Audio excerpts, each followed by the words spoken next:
Yes, welcome back to DG360. Wow, 2 days I have spent in legal documents. Crytek First Cloud Imperium. You guys miss Bug Smashers? I do. You remember this show? Yep. I'm bringing it on here for a purpose, for some historical context, because I want to make this very simplistic. I'm going to talk about this in the most simplistic way, as is my style. That's why some of you guys enjoy me. That's why other people hate me.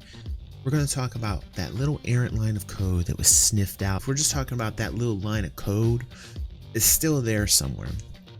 However, does that make Cloud Imperium liable at this point? We talked about this in 2018, about how they first went after, how Crytek first went after Cloud Imperium and said, you guys are bound to use CryEngine forever. That was thrown out of court. Crytek did a really horrible job, botched that up, and really have the whole way through, and have changed the way in which they've attacked Cloud Imperium through this whole process. I think that Crytek knows they have a weak case right now. They want to restructure their case. They want to dismiss this case and go back after Cloud Imperium. I really delved into these documents and I realized that this was personal.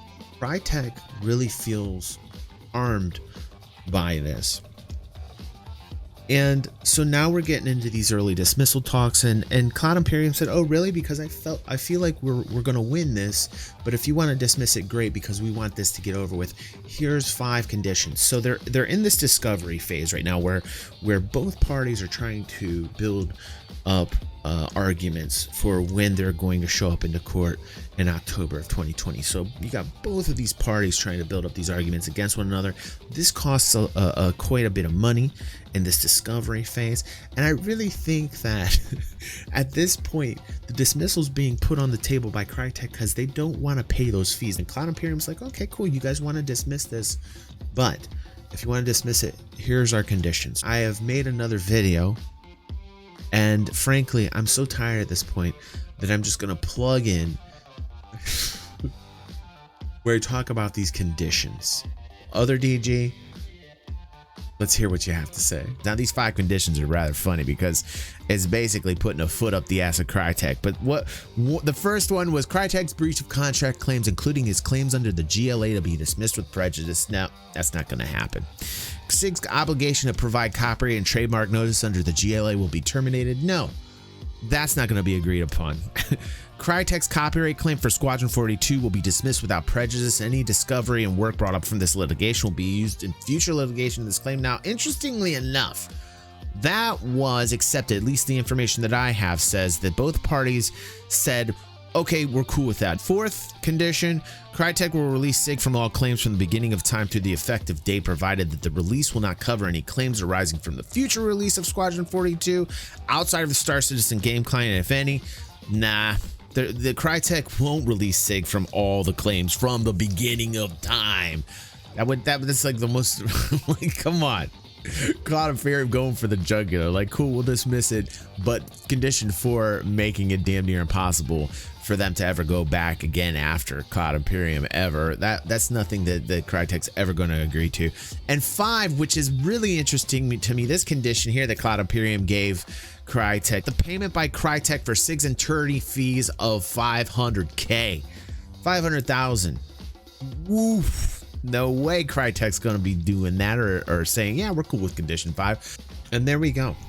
Other DG was on point. He had a much more energy than I do right now at this particular point in time, because I'm drained by this entire process, as is Crytek, as is Cloud Imperium. It's a long, drawn out process. Just take a minute to read those legal documents down below.